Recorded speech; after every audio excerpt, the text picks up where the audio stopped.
Munoburika chere mabuja tauya nenhau chipiri dzomwedzi uno wazvita. Toramba tichirangaridzana kuti pasara usiku huviri basi kuti tikwanise kuenda kubuja festival inenge iri kutungamirwa noBetter Life Foundation. Idi tinaita bau rekuzoendapo tozvionera tegani zvinenge zvichiitika paMutoko Center munhau dzanyasi. Hurumende yagotiyo kuvanhu vari kuSouth Africa benukai kumba muuye tiwake nyika pabodzi.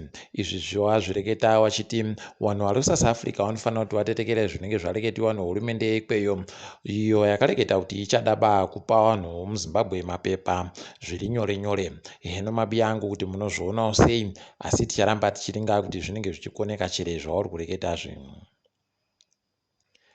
Bepa nauro padande mutandero Zim Live aragoreketa iro kuti nyasi izuva rechipiri kubva pareketiwa naMnangagwa kuti vanhu vanofanira kupinziwa mupfigwa nomugarandega kana vachibenuka kunyika, asi munhandare yendege dzese yokubulawayo pabodzi pono kuHarare paribe vanhu vagoendesiwa kunzvimbo dzomugarandega dzi.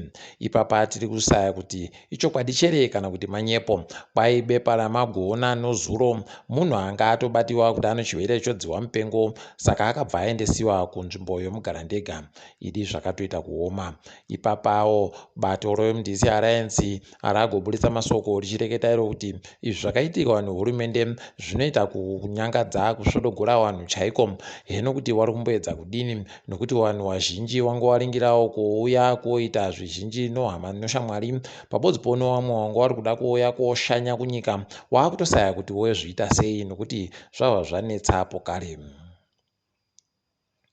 Tindori panhau ibodziyo woZimbabwe Tourism Council kwai wagotiwo vari kuringira kuti hurumende igochinje mafungiro ayo, nokutoti ipapa zvakatooma nokuti vanhu vese vanga vari kuda kuuya kuoshanya zvava zvaita kuita pidiguwa chaiko chaiko. Apa unyasi wachiwenga wagoreketa kuti waboya kamwana akanywaniko chirwere chodziwa mupengo kagozikana nechirungu kuti Omicron.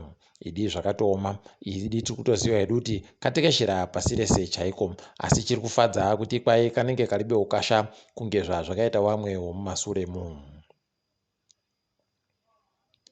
WaMnangagwa nyasi wanga vari kuparura mabhazi 13 nodzimotika dzinosvika 30 dzavanga vari kupa kuPublic Service Commission.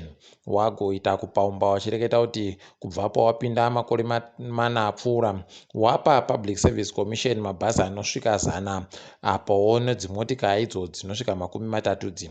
Wari kuti izvi zviri kuitirwa kuti wabasa wehurumende warerukirwe noupenyu. WaMnangagwa nyasi wabva waisapo kare Barbara Hodzi ari mumiriri weChirumanzu mudare reparamende kuita mutevedzeri wegurukota rinoringa nezvokushanyiwa kwenyika. Paribe agoziva kuti zvamboitika sei kana kuti sei zvava zviribe kuitika mumashure mu. Vanhu vazhinji vanogara kusamisika kuti seiko vachamisa vachiti ndiwo mutungamiri wenyika ari kuteera ivo WaMnangagwa nobato ravo varipo vachitawo zvavanoita zvinhu. Ipapa nyasi nozuro uno WaMnangagwa wakaisapo kare mukadzi wavo kuti apinde mudare roPolitburo kuZANU-PF kwawoko. Izvi takambozviona zvichiitiwa naMugabe. Apa ndizvo zvakabva zvaita kuti pokare wasvike pakugwisiwa naivo WaMnangagwa. Tinotoziva kuti chinotenderera aiwa chinondoramba chichibenuka. Ngatirambe takaringa zvinoitika ipapo. Mukureketa kwavo WaMnangagwa wakagopa masoko agoreketa iwo kuti sarudzo dzokutsiva vanhu vada kutsiviwa wese dzichaitirwa mumwedzi waKurume gore rinouyari. Hino kuti ichokwadi chere kana kuti manyepo, tichange takaringa kuti zvinenge zvimbotekaira sei tichigokunyepai. Tiri kufara kuti Mai Nyaradzai Gumbonzvanda wapuwa remekedzo noinonzi Hillary Rodham Clinton Awards. Kwai wanziwo mumwe wanhu muAfrica muno nopasi rese vari kutsigira nokusimudzira basa wokusimudzirana nevanhukadzi nowanasikana. Aiwa izvi tinoramba tichivarwera manja tichiti pamberi nokusimudzira mureza wozvakanaka mberi. Obert Mpofu agoburika pachena nyasi kuti iye anokuta idi zvakatooma.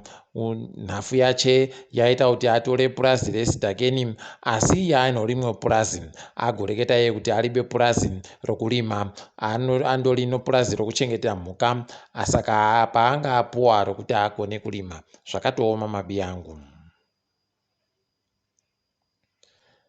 Nyasi pokare kwaburitsiwa masoko okuti Robson Sharuko abisiwa kuHerald akaisiwa kuti ndiye aite mupepeti mukuru kuH Metro. Pariba kuziva kuti sei zvadari, asi wazhinji wagoti iyo nyaya yekunanzva tsoka dzevakuru iyi ndo yaita kuti zviitiwe zvino kuti anga akutofanira kuti adzingiwe chaiko. Heno mabi yangu kuti zvichapera mushechere.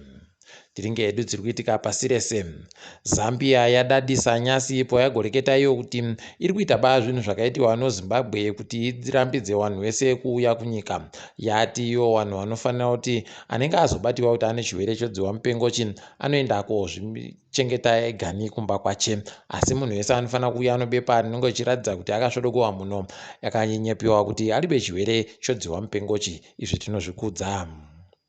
KuSouth Africa anga aisiwa kuti aite ndiye mutungamiri wekambani yoPrasa adzingiwa. Zolani Matthews kwai adzingiwa nokuti ane pasipoti yokuBritain. Izvi zvinodikana kuvanhu vanenge vari kutungamira makambani ehurumende.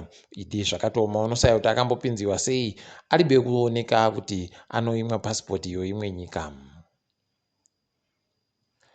Kwai kuMozambique kudunhu rokunyasa kwaita wapanduki wayo pokare waenda ikweyo. Ipapa kana wakadari kurogwa kuti makuno yano vanogona kundomuka kuMarawi wakasvika waakutopindawo kana muZambia noZimbabwe pokare. Idi zvakatooma, wakuru wenyika wakaita hawo kunanaizika wachiita kunyozera kupedza nhau iyi, asi zviri kutoita zvienderera mberi chaiko.